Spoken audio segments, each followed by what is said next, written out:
Luar biasa, masih semangat ya.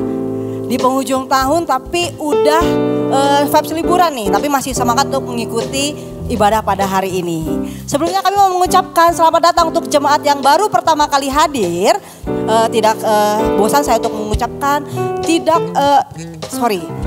kami bersuka cita untuk melihat saudara ada di tengah-tengah kami. Maaf nih, nervous nih di penghujung tahun. Kami mengundang jemaat yang baru pertama kali hadir boleh mengambil special gift dari ICC yang ada di meja informasi di lantai 6. Oke, informasi pertama, saudara, minggu depan adalah Family Worship Day.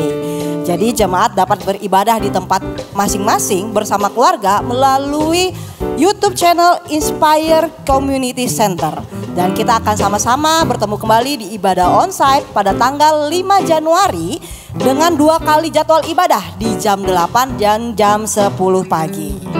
Selanjutnya, saudara, di tahun baru 2025, WOW akan mengadakan Virtuous Woman Camp 3 Days Onsite Program, yaitu program pemuritan yang mengintegritaskan biblical dan mental health yang akan membongkar hati kita sehingga mengalami self healing dan mengembangkan keunikan diri. Acara akan berlangsung selama 3 hari dari tanggal 21 hingga 23 Januari pada pukul 8.30 hingga 13 waktu Indonesia Barat di IPC Hall. Dengan biaya investasi sebesar 250.000 sudah termasuk buku dan makan. Jadi para ladies yang mau mendaftarkan diri segera scan barcode yang ada di LED. Informasi terakhir dari Departemen iPraise yang akan mengadakan iPraise Audition pada tanggal 21 Januari pukul 19. Jadi hari Selasa tanggal 21 Januari pukul 19 di IPC Hall. Kami mengundang jemaat yang rindu melayani bersama iPraise untuk dapat mengikutinya.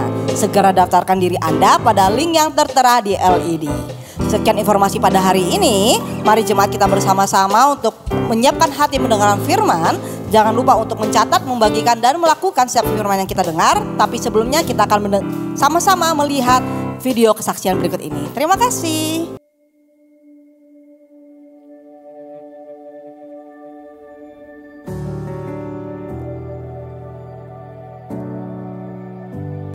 ...2024 was like a journey, perjalanan yang berbeda karena kalau di dalam sebuah journey itu kita banyak harus mengambil jalan, belok sini, belok sana. Buat saya 2024 itu banyak jalan yang saya lalui itu adalah area baru yang saya belum pernah lalui sebelumnya. Tahun 2024 banyak hal yang terjadi di keluarga kami. Background kami berdua adalah kami dipercaya melayani di anak muda sampai pasangan muda. Di tahun 2024 khususnya kita ada mengalami penipuan. Jadi ini kita alami di suatu proyek karena kebetulan kan suami saya Sandi, dia kerjaannya kontraktor dan di insurance, dan kebetulan dari berbagai proyek yang dijalani di 2024 ini ada satu proyek yang kita berhubungan sama suatu vendor dan vendor ini menipu kami gitu, dan hal ini cukup bikin kami pusing banget. Ya, jadi hari demi hari ya kita lewatin ya, dan juga dari telepon, WA kita udah coba, maksudnya saya juga coba langsung dan ternyata nggak ada hasil, sampai akhirnya minta bantuan juga ya kita ke polisi juga sama kerabat-kerabat kita, dan tetap sih sampai sekarang pun memang orangnya itu belum ditemukan. Jadi kami menerapkan aturan kepada anak kami Clooney tentang pemakaian gadgetnya, dan dia hanya boleh memakai gadgetnya itu weekend. Nah, tapi beberapa kali Clooney ini melanggar dan akhirnya dia itu kurang tidur. Nah, suatu saat saya bisa ngecek dia itu pakai gadgetnya dan saya tiba-tiba merespon dengan langsung marah. Saya datengin kamarnya, saya marah-marah ke dia karena dia nggak jujur sama saya. Dan sesuatu yang akhirnya saya sesali adalah saya sampai memukul pintu, dan itu buat saya pasti menyakitkan buat Clooney gitu ya. Dan malam itu saya kecewa sama dia karena dia nggak jujur. Saya tidur dengan sebetulnya rasa penyesalan buat saya. Pasti memberikan luka buat Clooney. Dan akhirnya setelah saya ngobrol sama Maya, kami minta maaf sama Clooney gitu ya. Saya minta maaf karena sudah berlaku seperti itu, tapi saya jelaskan juga kenapa papi marah, kenapa mami kecewa. sama perilaku Clooney. Jadi misalnya waktu anak saya harus keluar negeri untuk sekolah, itu sesuatu yang saya belum pernah alami sebelumnya. Tapi satu hal saya belajar, bahkan di dalam hal kecil-kecil, kalau kita serahkan sama Tuhan, seolah-olah masuk ke jalan baru atau area baru, itu jadi lebih ringan karena kita percayakan sama Tuhan, jadi Tuhan yang guide gitu. Biasanya kalau kita lagi road trip atau di dalam sebuah perjalanan itu, kalau ada yang guide, apakah itu Google Map atau orang yang tinggal di area itu kasih tahu kita tempat makan dan sebagainya, itu buat kita merasa lebih nyaman karena kita tahu ada sesuatu yang dituju. Setidaknya ada satu sense of security gitu. Dan itu yang Tuhan kasih from time to time. Nah, tapi kita tetap percayalah, tetap berdoa, dan mungkin saat-saat seperti ini Tuhan dalam tanda kutip ya memaksa kami untuk terus lebih dekat dengan Tuhan gitu loh. Akhirnya ya kami setiap malam ya kita kumpul, kita sama-sama pegangan tangan, kita doa, akhirnya kita bertiga sepakat kalau memang apapun yang nantinya terjadi itu emang rencana Tuhan gitu ya. Jadi meskipun kita diterpa masalah besar ini, tapi di tahun 2024 di satu kerjaan kami yang lainnya yaitu di insurance, Sandi tuh terus dapat reward gitu. Tiap bulan dia bisa capai target. Dari beberapa kasus klaim yang terjadi di 2024 juga Sandi semakin ahli gitu untuk menangani klaim-klaim tersebut. Dari kejadian konflik dengan Clooney, saya sebagai ibu juga sebetulnya sedih ya. Itu saya sangat mengerti sekali bagaimana dia terluka. Tapi saya tahu kami juga harus sepakat, dan saat itu kami berproses, kami belajar, kami ambil waktu bertiga. Kami sebagai orang tua merendahkan hati, meminta maaf karena kami sebagai orang tua juga punya salah dan tidak sempurna.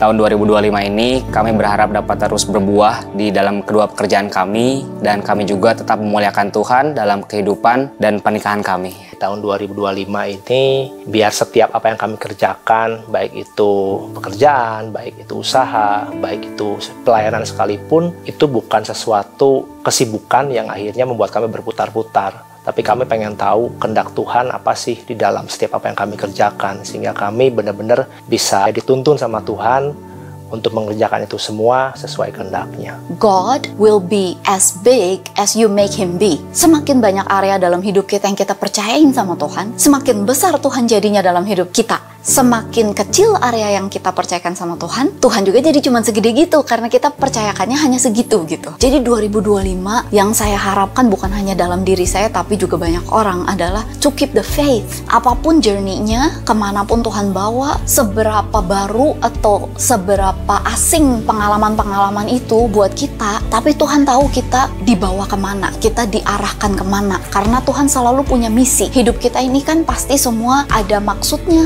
ada tujuannya. Tuhan lagi bikin genapin itu gitu. Dan saya berdoa supaya 2025 ini terjadi. Misi-misinya Tuhan buat anak-anaknya itu bisa terjadi, terungkap, benar-benar dijalani. Tuhan kasih kekuatan. Jadi God will be big in every area of our life.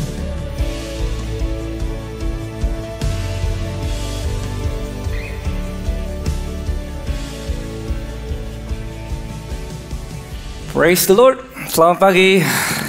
Ya, shalom. Kasih kiri kanannya, katakan selamat Natal. Kalau yang belum, boleh kasih fist bump ya. Selamat hari Natal ya, sebentar. Well, kita akan berdoa.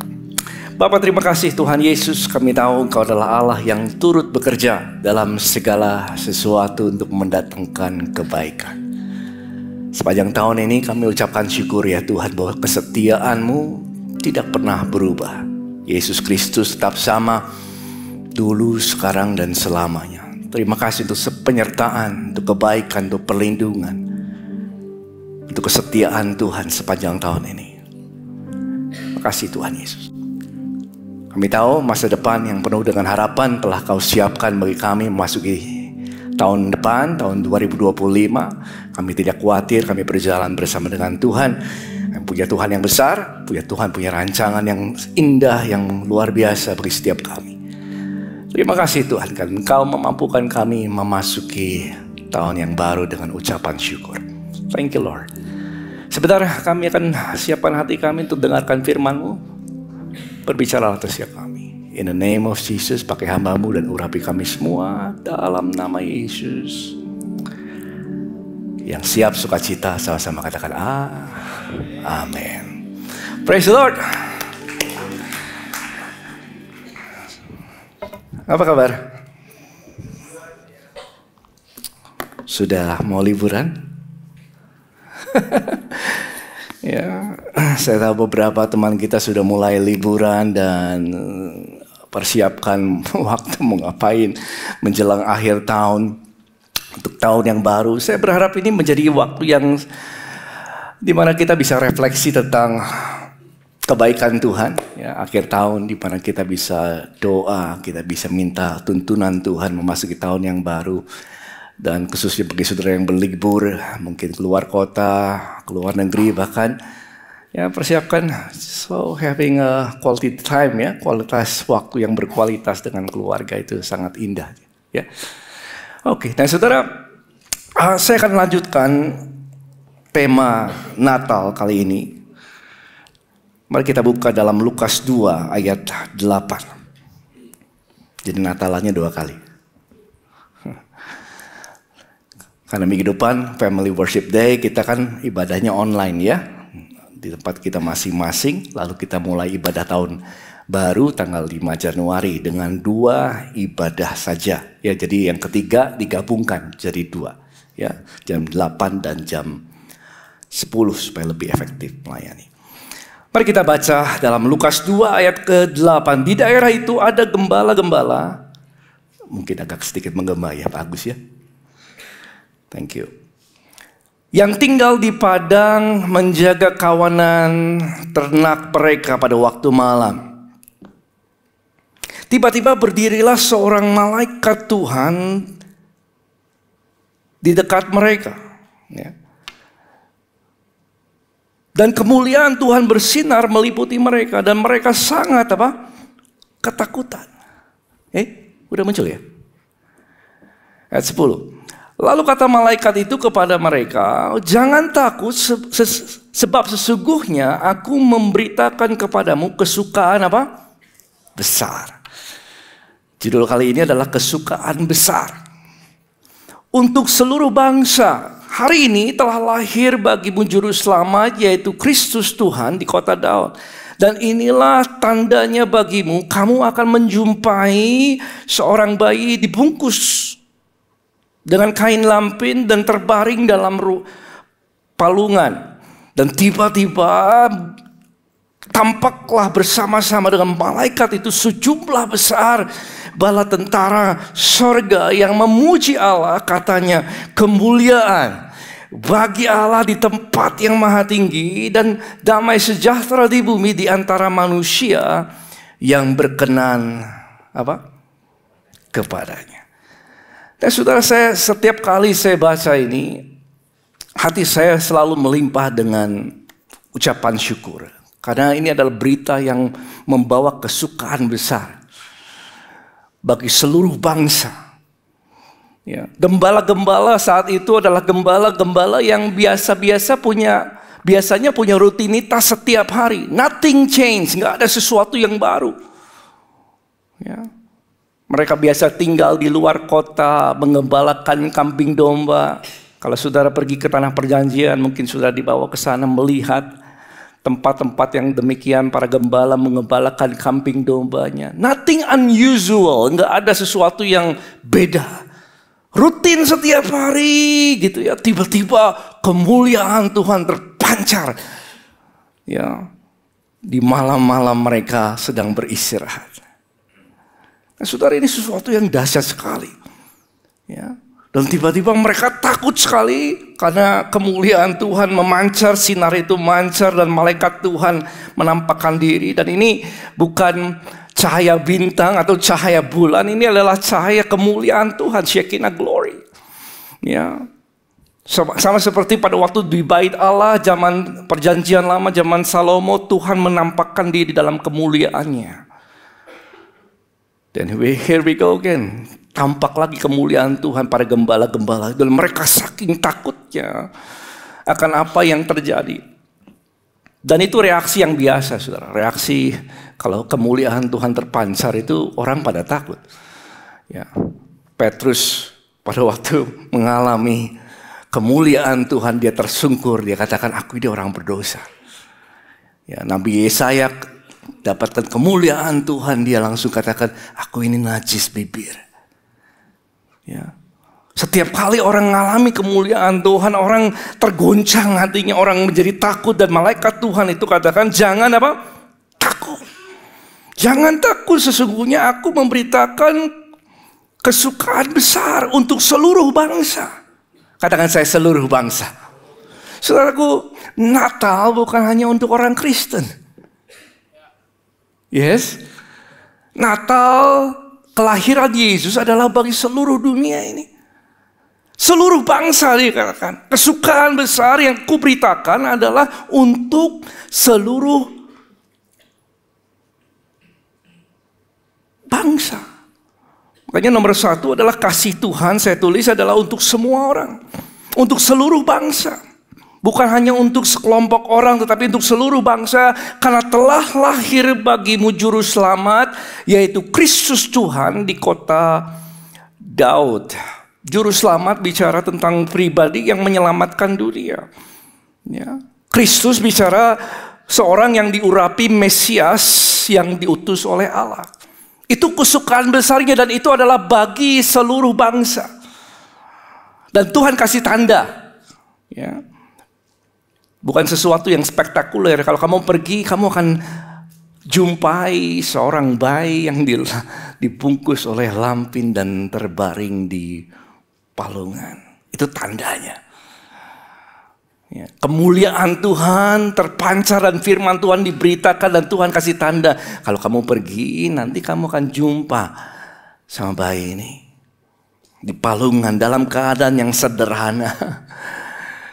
Seringkali kemuliaan Tuhan nampaknya juga bisa sesuatu yang spektakuler, tetapi kadang-kadang bisa mengalami dalam hal yang sederhana di luar dari harapan orang. Dan dikatakan damai sejahtera di bumi di antara apa? Semua orang yang berkenan kepada Dia.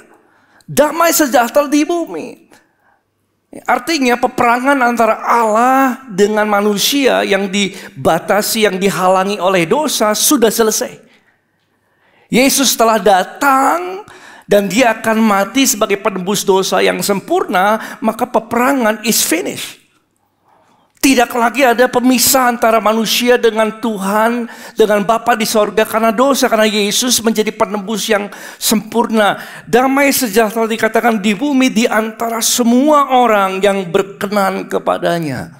Artinya semua orang yang menerima pemberian keselamatan di dalam Kristus, baginya dia terima damai sejahtera itu. Ya. Karena keselamatan diberikan kepada semua orang. Tetapi bukan berarti semua orang akan diselamatkan. Hanya orang-orang yang menerima keselamatan itu. Dengan iman, saudaraku. Damai sejahtera dikatakan di bumi di antara manusia yang berkenan kepadanya. Yang berkenan itu kayak gimana, Pastor? Yang berkenan adalah yang menerima kasih karunia. Keselamatan dengan iman. Itu yang berkenan. Amin. Dan ini yang menarik. Saya selalu baca ini, saya ulang lagi. Tuhan, this is such a great news. Ini kan pemberitaan besar. Signifikan. Hal yang sangat luar biasa. Pemberita yang luar biasa. Yang mengubahkan dunia ini. Dalam sejarah manusia, this is a great news. Tetapi kenapa Tuhan kasih kepada orang-orang ini? Kepada para gembala yang gak disangka-sangka, yang hidupnya di luar kota biasanya, yang setiap kali rakyat melihat mereka itu mereka curiga. Jangan-jangan ngambil sesuatu gak nih? Itu saudara. Bahkan rakyat pada saat itu memandang para gembala kastanya rendah, saudaraku. Mereka dianggap nggak bersih, jadi nggak bisa melayani di bait Allah atau beribadah dengan cara-cara tertentu, nggak bisa. Karena they say they are unclean, nggak bersih.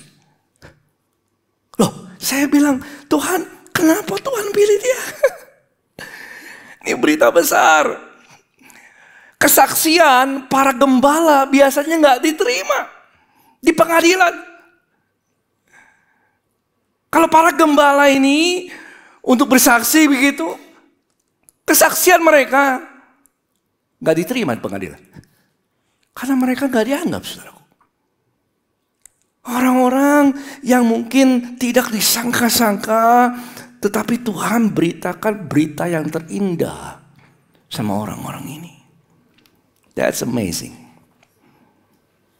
Amin. Sudah kenapa? Dan saya percaya gembala-gembala ini dipilih untuk menunjukkan bahwa kabar baik itu betul-betul untuk semua orang. Kabar baik yang Tuhan miliki bagi dunia ini adalah bagi semua orang. Tuhan gak memandang-mandang orang. Tuhan gak melihat dari mana kita datang, kekayaan yang kita miliki, pendidikan yang kau punya, seberapa baik hidupmu. Tuhan kasih berita kabar baik ini bagi semua orang. Karena Dia mau menerima semua orang. Dan Tuhan kasih kita pelajaran. Kalau Tuhan bisa pilih kabar gembala ini, Tuhan bisa pilih setiap kita yang mungkin kita merasa jauh. Saudara mungkin datang pertama kali mungkin ke gereja, merasa saya ini kayaknya gak layak ke gereja. Saya gak layak ada di sini karena saya masih bergumul dalam dosa saya dan lain sebagainya. Ketahuilah saudara bahwa Tuhan menerima saudara. Karena kabar baik ini adalah bagi semua orang yang berkenan kepadanya, dan yang berkenan adalah bukan seseorang yang layak, yang berkenan adalah seseorang yang menerima Yesus, yang menerima pemberian Kristus di kayu salib. Dialah yang melayakkan kita. Ya, jadi Tuhan kasih kabar baik ini kepada semua orang, dan gembala ini adalah pelajaran bagi kita.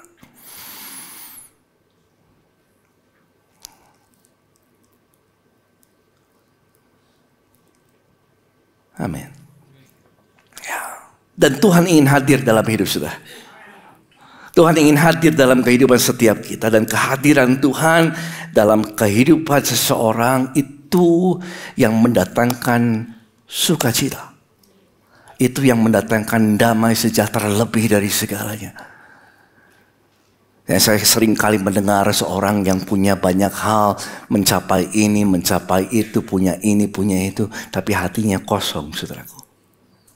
Oh, sering banget dengar itu. Kesaksian orang, saya hatinya kosong. Bahkan seorang yang mungkin orang yang cukup kaya di kota ini, saudara. Kalau dia mau beli mungkin kendaraan satunya 1,5 miliar, dia bisa kasih 30 di sini. Bisa deh. Saya tahu dia punya uang demikian, tetapi dia kadang-kadang mau bunuh diri. Jangan gua mau bunuh diri, saya kaget sekali. Kenapa? Dan saya cerita banyak hal. Saya tahu dalam hatinya ada merasa kosong, hampa, saudara. Hadirat Tuhan gak bisa digantikan dengan apapun. Gak bisa. Damai sejahtera di bumi di antara orang-orang yang berkenan kepadanya. Dan itu kita terima ketika kita terima Yesus sebagai Tuhan dan Juru Selamat. Itu damai sejahtera. Damai sejahtera kau terima di bumi. Amin. Dan saudara, yang kedua adalah lihat ini. Lukas 2 ayat 15. Ini menarik sekali. Kita ekspositori ya. Kita bedah satu-satu. Lukas 2 ayat 15. Setelah malaikat-malaikat itu meninggalkan mereka. Jadi dapat kabar nih. Takut nih. Kesukaan besar diberitakan. Dan ketika setelah malaikat-malaikat itu meninggalkan mereka dan kembali ke surga. Katakan sebelahnya, surga itu ada. Ini yang dinamakan ketingkat 3. Surga. Tingkat pertama itu langit. Tingkat kedua itu alam semesta, bintang-bintang. Tingkat ketiga, Bapa ada di situ. Dan malaikat itu pergi ke situ. Ya, meninggalkan mereka. Dan gembala-gembala itu berkata, ini malam-malam nih, seorang kepada yang lain, mari kita pergi. Marilah kita pergi ke Bethlehem untuk melihat apa yang terjadi di sana seperti yang diberitahukan Tuhan kepada kita. Ya, lihat ini. Lalu mereka cepat-cepat berangkat. Katakan saya, cepat-cepat berangkat. Dan menjumpai Maria dan Yusuf, bayi itu yang sedang berbaring di dalam palungan. Saudara, saya ingat, baca ini langsung ingat. Yang cepat-cepat berangkat itu sama seperti Abraham, saudara. Kasih firman, persembahkan anakmu. Dia cepat-cepat beres-beres besok pagi. Nggak ada debat dulu. Yes? Nggak ada pergumulan dulu. Should we go or should we stay? Apakah kita harus pergi? Kita harus mikir dulu. Mereka nggak debat dulu. Mereka langsung pergi. Malam-malam itu juga. Ya. Seperti yang diberitakan firman kepada mereka. Mereka pergi. Dan itu menunjukkan iman yang disertai oleh perbuatan. Kayak gitu, saudara. Orang yang setelah dengar firman, dia nggak diam, dia bertindak. Itulah iman yang disertai perbuatan. Ya. Ketaatan mereka menunjukkan iman mereka.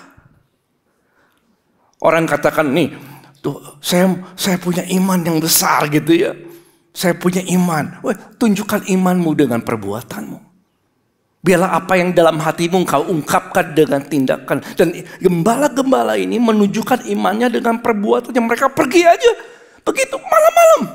Sudah bayangkan, ini bukan keputusan enteng, sudah. Meninggalkan domba-domba malam hari. Tinggalin gitu. Bisa hilang kerjaan, sudah. Ini keputusan besar. Kalau sampai terjadi apa-apa, ini pelanggaran besar pada zaman itu.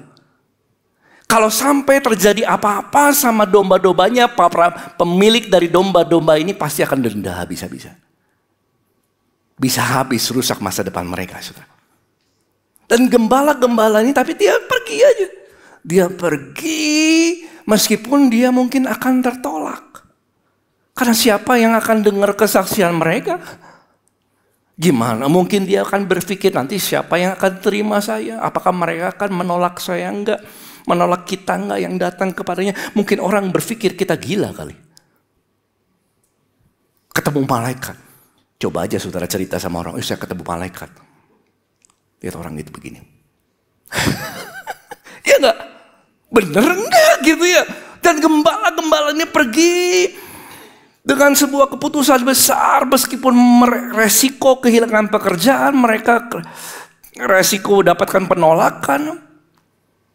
Dan yang paling beresiko adalah gini, mereka mau bertemu dengan bayi di palungan. Mereka adalah gembala-gembala adalah orang-orang yang dianggap najis, dianggap tidak bersih. Ya, jadi kalau ketemu sama ibu dan anaknya, maka mereka pun akan tidak bersih. Dianggapnya demikian, saudara. Jadi resikonya besar sekali untuk para gembala pergi ketemu dengan bayi Yesus dan Yusuf dan Maria. Tapi mereka pergi dan ini menunjukkan iman yang disertai oleh perbuatan. Yang saya tulis, ketaatan yang sesuai firman adalah bukti dari iman yang bekerja. Ketaatan yang sesuai firman, tapi gembala-gembala ini tahu kalau Tuhan bicara, mereka sadar kita harus merespon. Sadar itu, saudara. Dan mereka sadar itu, mereka nggak pedulikan dirinya, mereka nggak pedulikan resikonya. Mereka pergi, kenapa? Karena firman, mereka taat akan firman itu, dan itu bukti dari iman yang bekerja dalam hati mereka. Dan mereka pergi. Dan mereka ketemu. Lukas 2 dikatakan ayat 20. Setelah ketemu dan semua beres, sambil memuji Allah, maka kembalilah gembala-gembala itu sambil memuji dan memuliakan Allah. Saudara tahu apa yang mendatangkan sukacita besar dalam hidup saudara? Ketika saudara hidup dengan iman yang disertai perbuatan. itu. Karena itu yang mendatangkan sukacita. Itu yang mendatangkan kesukaan besar. Saudara akan mengalami Tuhan bukan dari kata orang. Saudara akan mengalami Tuhan karena saudara bisa bersaksi. Saya ngalamin sendiri. Kenapa orang bisa punya banyak kesaksian? Karena imannya ditunjukkan dengan perbuatannya. Dan ketika dia menunjukkan imannya dengan perbuatannya, Tuhan menyertai dia, menyertai mereka, dan Tuhan menunjukkan pribadinya kepada mereka. Dan gembala-gembala tim melihat semuanya ini dan mereka memuji, muliakan Allah. Dikatakan begini, karena segala sesuatu yang mereka dengar dan mereka lihat, semuanya, yuk sama-sama 2, 3 apa? Semuanya sesuai dengan yang telah dikatakan kepada mereka. Ya. Firman Allah terjadi sesuai dengan apa yang difirmankan.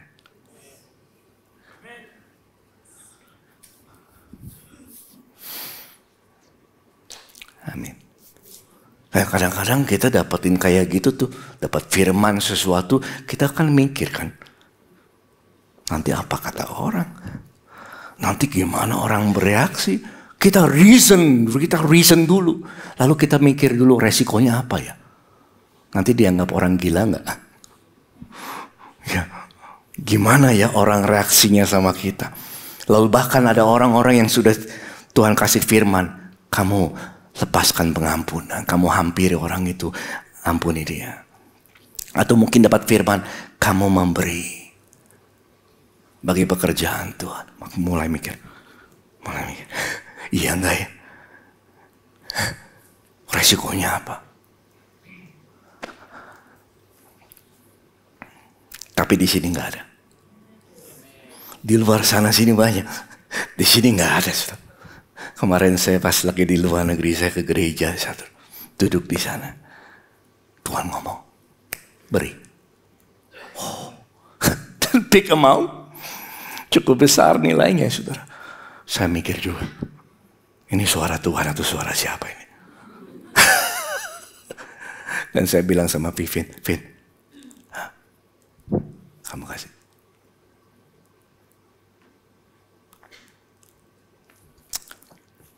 Siapa mau taat, saudara? Berikan tepuk tangan untuk Tuhan Yesus. Responi dengan perbuatan. Responi dengan perbuatan. Haleluya. Dan itu yang mendatangkan sukacita. Siapa yang ingin mengalami kesukaan besar?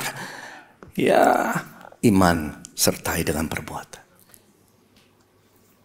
Yes. Dan kemudian lanjut lagi. Ini menarik sekali. Ayat 17 yang semangat katakan amin. Ya. Lihat. Dan ayat 17 ya. Dan ketika mereka melihatnya, jadi gembala-gembala itu kan ke sana tuh malam-malam kan. Mereka lihat. Mereka memberitahukan. Gembala-gembala ini memberitahukan apa yang telah dikatakan kepada mereka tentang anak itu. Dan semua orang yang mendengarnya heran tentang apa yang dikatakan gembala-gembala itu kepadanya. Saudara, gembala-gembala ini menyaksikan apa yang mereka lihat dan mereka dengar. Ini indah banget, saudaraku. Jadi bukan hanya dia pergi, iman, taat, dengar firman, lakukan. Mereka menyaksikan. Mereka bersaksi tentang Tuhan. Dalam keluarga semua orang dengar di rumah itu. Ya, mereka menyaksikan apa yang dia lihat, dia dengar. Ini orang gak punya training, gak ikut Bible school, gak pernah manggung, gak ngerti semua tentang Tuhan. Mungkin pertama kali dia dengar tentang Tuhan saat itu, mungkin saudaraku. Tapi mereka saksikan, sama seperti wanita yang ketemu sama Yesus, dia langsung saksikan. Gembala-gembala itu juga langsung menyaksikan apa yang mereka lihat dan mereka dengar. Dan dikatakan semua orang yang mendengarnya heran, amazed. Atau dalam bahasa Inggrisnya admire. They admire. Kenapa? Karena mereka kaget. kaget. Ini gembala-gembala yang miskin, gembala-gembala yang gak pendidikan gitu. Kok bisa cerita yang demikian? Mereka heran. Mendengar apa yang disaksikan oleh gembala-gembala ini. Dan hati mereka bergetar. Dengar kesaksian mereka. Saudara, pola ini harus menjadi pola kita.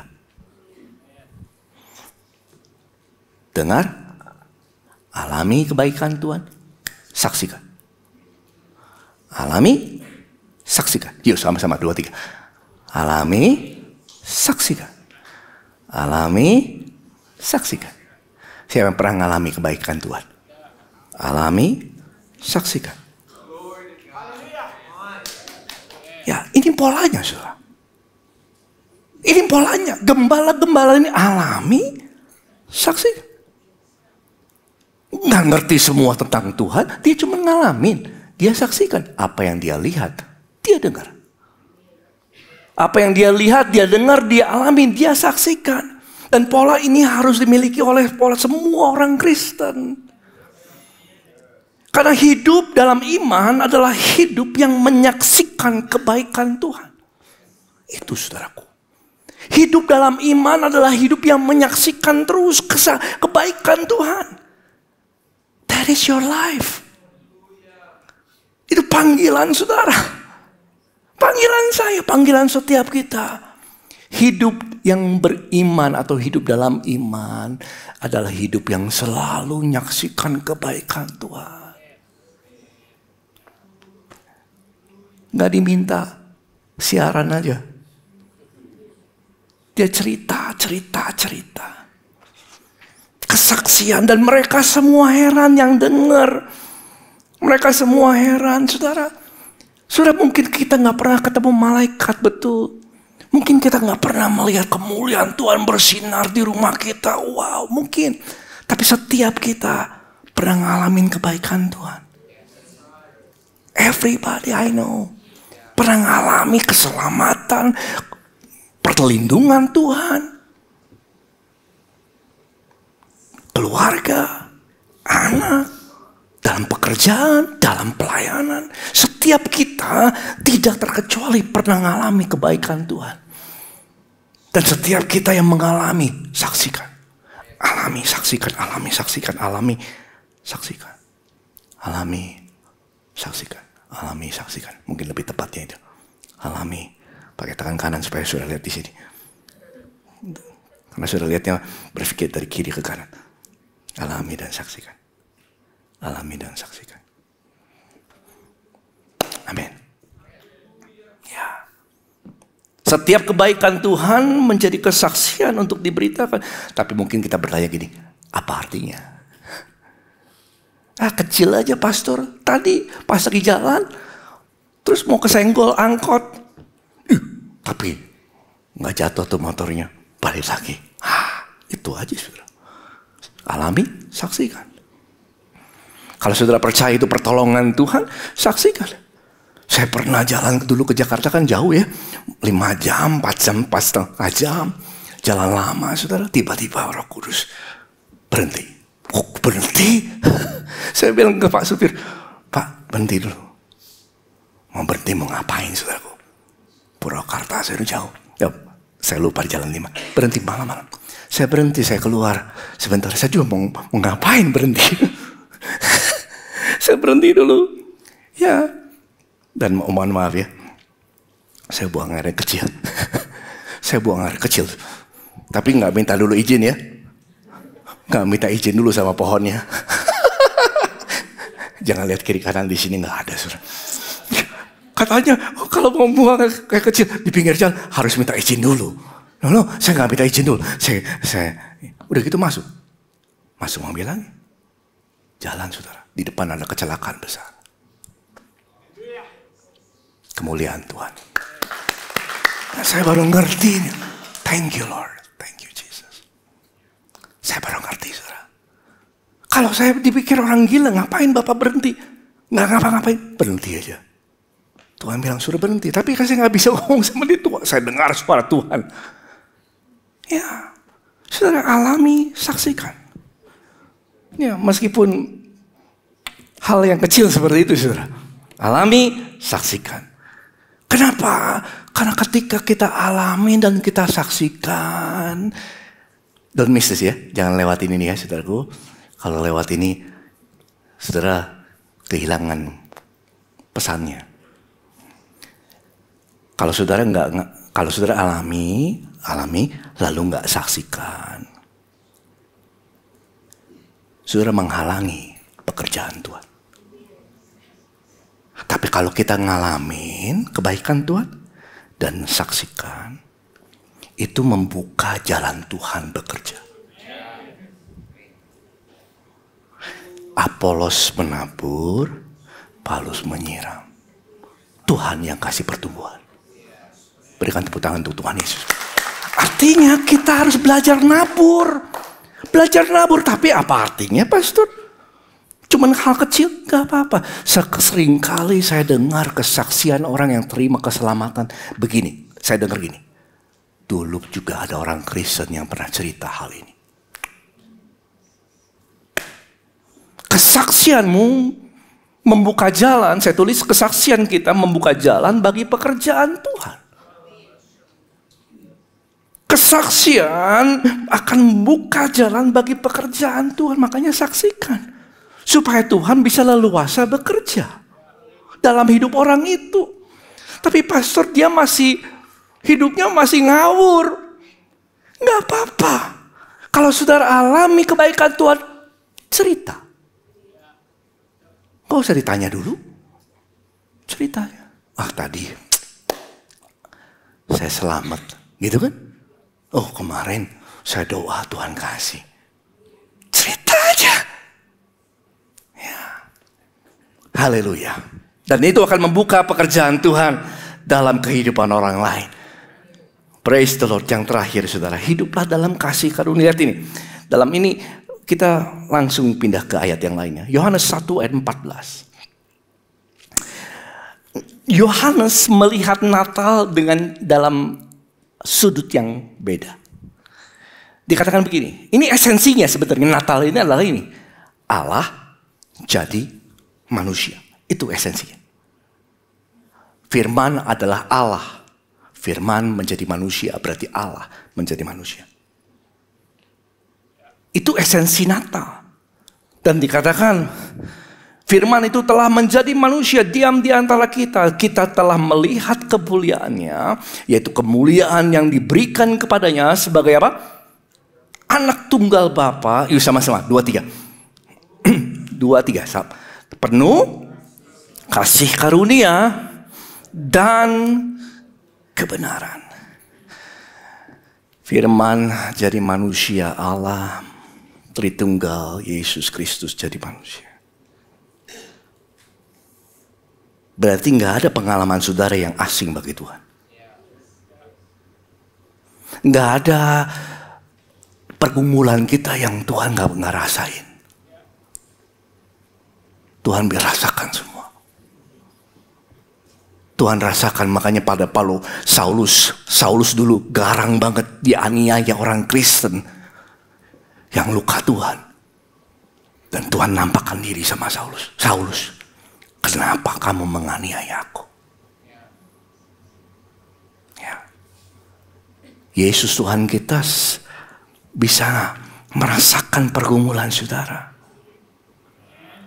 Yesus Tuhan kita bisa merasakan kelemahan kita. Gak ada yang Tuhan gak ngerti. Gak ada yang Tuhan gak tahu. Karena firman itu telah menjadi manusia. Dia turut merasakan kelemahan-kelemahan kita. Ya. Jadi pada waktu kita nangis, God knows how you feel. God knows. God knows. Dulu saya pernah nangis, saudaraku. Ini cerita saya ulang-ulang terus, gak apa-apa lah ya. Karena kan alami saksi. Siapa tahu ada yang perlu di sini. Oh, saya lagi nangis. Kenapa? Karena anak yang pertama harus dibuang. Saya di Gleneagles Hospital, rumah sakit sudah. Di depan lift saya nangis.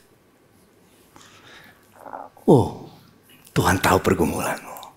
Tiba-tiba malaikat Tuhan hampiri saya. Kasih pelukan saudara. Wah, saudara mau tahu rasanya. Nikmat luar biasa. Itu rasanya. Damai sejahtera. Tiba-tiba kekuatan baru muncul. Dan saya ingat Yesus di Taman Getsemani. Ketika dia nangis. Tiba-tiba malaikat Tuhan. Saya boleh undang keyboardis. Malaikat Tuhan muncul di sana. Dan malaikat Tuhan menguatkan dia. Ya. Tiba-tiba dari nangis sejadi-jadinya. Tiba-tiba tertawa saudara. Saya bilang, wow, thank you Jesus. Tiba-tiba aja seketika itu berubah dari tangisan, dari sukacita. Dan saya bayangkan dalam hadirat Tuhan di sorga, sukacitanya itu seperti sungai yang tidak pernah berhenti. Ombak yang terus-menerus mengalir saudara. Setiap hari saudara mengalami sukacita dengan sukacita. Sukacita, makanya Paulus katakan penderitaan dunia ini gak bisa sebanding dengan kemuliaan yang Tuhan sediakan bagi setiap saudara dan saya. Berikan tepuk tangan untuk Tuhan Yesus. Gak sebanding saudaraku. Meskipun kita bisa menderita dalam dunia ini, kemuliaan Tuhan melebihi segalanya itu. Dan tidak ada yang bisa memisahkan kita dari kasih Tuhan. Saya alami sukacita, nangis, langsung sukacita. Dan itu hadirat Tuhan.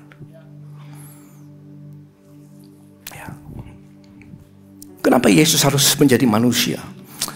Aduh, kalau saya bicara ini nanti setengah jam sendiri. Tapi kemarin ada cerita ya. Yesus menjadi manusia, ada yang cerita orangnya. Tapi saya harus sampaikan kepada saudara. Supaya saudara dapatkan gambarannya ya. Big picture aja ya. Gambaran besar, supaya saudara ngerti. Gini. Yesus, kenapa dia gak jadi malaikat aja? Menghampiri. Hei, akulah Tuhan yang menyelamatkan kamu. Percaya, selamat. Kenapa nggak gitu? Kenapa harus malaikat? Kenapa jadi manusia? Gini, ini indah saudara. Kalau saudara baca kitab Kejadian, Tuhan jadikan manusia dan dia berikan kuasa atas seluruh bumi. Dunia ini ciptaan Tuhan, tapi Tuhan sudah kasih sama manusia untuk berkuasa di bumi. Beranak cuculah dan penuhilah bumi. Tapi kuasa ini beralih kepada si jahat ketika manusia jatuh di dalam dosa. Orang yang melakukan dosa adalah hamba dosa. Dan iblis berkuasa atas dosa. Makanya Yesus katakan, iblis adalah bapamu.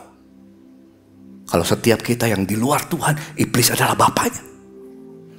Iblis berkuasa atas dosa. Dan makanya Yesus ketika dia dicobai, iblis katakan sama Yesus, segala kemuliaan dan kuasa ini telah diserahkan kepadaku.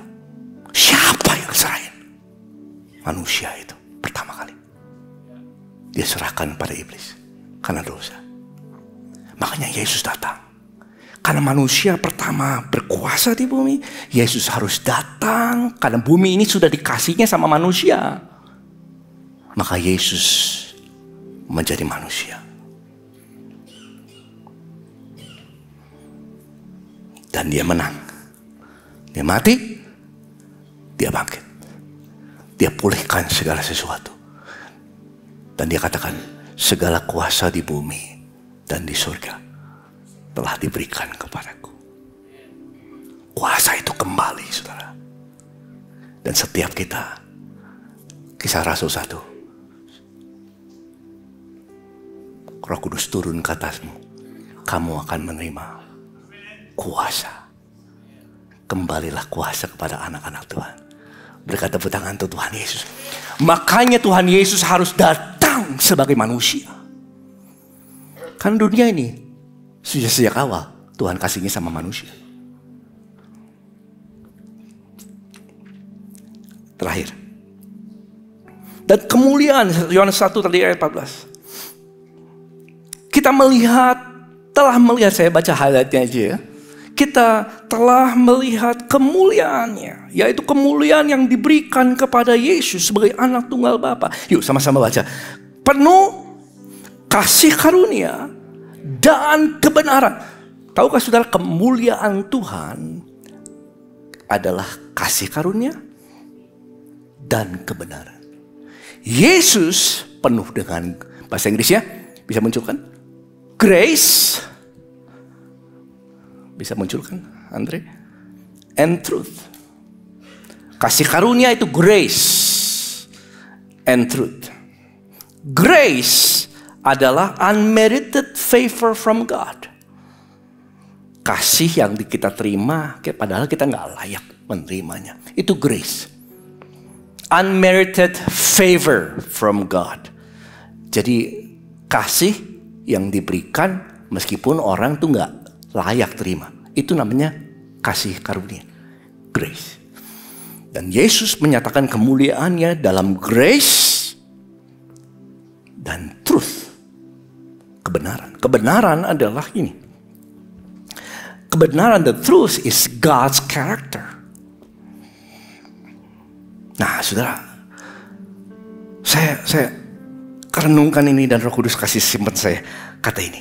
Semoga ini membantu saudara ngerti, menangkap, dan ini will change your life. Ini akan merubah hidup saudara. Lihat, kasih karunia, saya bahasa ini Indonesia ya, bisa muncul kan? Kasih karunia adalah untuk memulihkan hubungan. Kebenaran adalah untuk memelihara hubungan. Dan Yesus seimbang. Grace and truth. Dia pulihkan dan dia pelihara. Grace and truth. Grace and truth. This is how we should live. Ini bagaimana kita seharusnya hidup seimbang antara grace and truth. Siapa yang percaya Kristus tinggal dalam kita? Makanya kemuliaan yang sama kita pancarkan. Grace and truth. Orang harus mengenal saudara, seseorang yang penuh dengan kasih karunia dan kebenaran. This is our life. Kalau orang penuh dengan kasih karunia aja, tapi nggak tanpa kebenaran, maka orang akan kompromi. Tapi penuh dengan truth, kebenaran, tapi nggak ada kasih karunianya, orang akan menghakimi. Yesus datang dengan grace and truth. Seimbang antara kebenaran, kasih karunia, dan kebenaran. Nah, ini hidup kita, saudaraku. Pesan Natal kali ini adalah hidup sebagai orang-orang yang penuh dengan grace and truth. Di rumah saudara, di tempat kerja, dimanapun. Dalam pergaulanmu, grace and truth, grace and truth. Too much truth, kalau selalu menunjukkan apa yang benar, orang bisa kepahitan, saudara. Tapi too much grace, orang bisa liar tanpa aturan. Grace, sama-sama 2, 3. Grace and truth. Kasih karunia dan kebenaran. Jadi contohnya ya, contohnya nih, kalau menghadapi orang yang berdosa, Grace bicara gini, saya ngerti pergumulan kamu. Tuhan sudah memberikan pengampunan. Itu grace. Grace memulihkan hubungan. Tapi truth bicara gini, tapi kamu harus berubah. Jangan ulangi lagi. Itu truth. Amin. Grace and truth.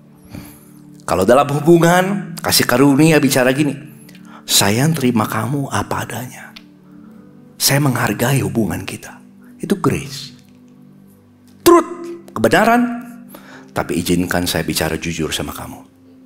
What you do is wrong. Itu truth. Amin. Saudara penuh dengan grace and truth. Grace and truth. Ya. Dalam kepemimpinan bicara, grace bicara, saya memberi kesabaran. Saya sabar sama kamu. Ya, toh kamu masih belajar dan bertumbuh, itu grace. Tapi truth bicara gini. Tapi ini kita punya standar yang kita harus capai. Itu truth. Ini ekspektasi yang jelas. That's truth. Yes. mengasuh, tadi ada kesaksian anak. Papa mama, kalau Grace bicara gini dalam keluarga, papa mama mengasihi kamu tanpa syarat. Apapun yang terjadi, papa mama sayang sama kamu. Kamu tetap anak papa mama. Itu Grace. Grace, kasih karunia, memulihkan hubungan. Truth. Tapi kamu harus tahu, setiap tindakan kamu ada konsekuensinya. Itu kebenaran. Dan biarlah kita semua hidup seperti Kristus yang tinggal dalam kita, penuh dengan grace dan truth. Grace and truth. Mari kita bangkit berdiri. Sudah diberkati? Puji Tuhan ya. Jadi bekal untuk liburan dan ke depannya. Dan saya sudah siapkan pesan untuk awal tahun. Sudah direkam, sudah ada di YouTube, nanti ditayang minggu depan. Jadi saudara bisa bawa keluarga, teman-teman belajar untuk bisa memasuki tahun depan dengan penuh pengharapan. Ya, ikut YouTube-nya ya minggu depan. Pesan penutup tahun. Ada 4 hal tadi yang kita belajar, apa yang kita perlukan. Bapak, terima kasih Tuhan Yesus, kami ucapkan syukur untuk kebaikan Tuhan. Kami minta kasih karunia-Mu bekerja terus lebih lagi dalam kehidupan kami. Tuhan Yesus, jadikan kami orang-orang yang taat ya Bapak. Taat. Ketika kami dengar firman, kami taat. Alami, dan juga kami mau menyaksikan selalu kebaikan Tuhan. Jadikan kami orang-orang yang selalu menyaksikan dimanapun, kapanpun, dalam keadaan apapun. Terima kasih Bapak. Kasih Tuhan Yesus. Dan jadikan kami pribadi yang selalu hidup dalam grace, kemurahan Tuhan, kasih karunia dan kebenaran dimanapun kami ada. Bekasih karunia akan memulihkan hubungan, tapi kebenaran akan memelihara hubungan. Terima kasih Allah Roh Kudus. Hamba bersyukur untuk firman-Mu. Thank you Jesus. Thank you Lord. Mari angkat kedua tangan saudara. Ambil waktu untuk ucapkan syukur sebentar untuk sepanjang tahun ini. Terima kasih Tuhan Yesus.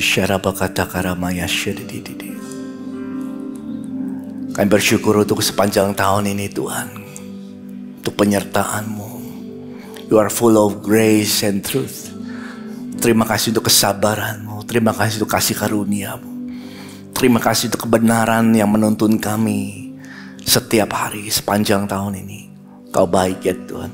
Kami percaya semuanya akan mendatangkan kebaikan. Bagi setiap kami yang mengasihi Tuhan, tinggal dalam rancangan-Mu, kasih Tuhan tidak pernah berubah. Makasih Bapa yang bersuka cita untuk pelayanan sepanjang pagi hari dan siang nanti. Berkati para pelayan-pelayan-Mu, berkati setiap persekutuan orang benar. Untuk setiap persembahan yang kami berikan pada Tuhan, Kau memberkati tangan-tangan yang memberi. Dan kami pulang dengan sukacita, karena kami tahu persekutuan dengan Tuhan tidak pernah kembali dengan sia-sia. Maka buka hatimu, angkat kedua tanganmu dan terimalah dengan iman. Karena firman Tuhan katakan, Tuhan memberkati engkau dan Dialah yang melindungimu. Dia akan menyinari engkau dengan wajahnya, memberikan kau kasih karunia. Tuhan menghadapkan wajahnya sendiri kepadamu, memberikan kau damai sejahtera. Pulanglah dan terimalah damai sejahtera ini yang memampukan saudara tinggal di dalam Kristus, menjadi berkat bagi banyak orang, memenuhi panggilan Tuhan dalam hidupmu. Sampai Maranatha, Yesus akan datang kedua kali, bahkan sampai selama-lamanya. Diberkatilah di dalam nama Tuhan Yesus. Yang bersukacita dan bersyukur, sama-sama katakan amin. God bless you, happy Sunday, dan sekali lagi Merry Christmas. Dan sampai jumpa di ibadah awal tahun. Happy New Year. Bye-bye.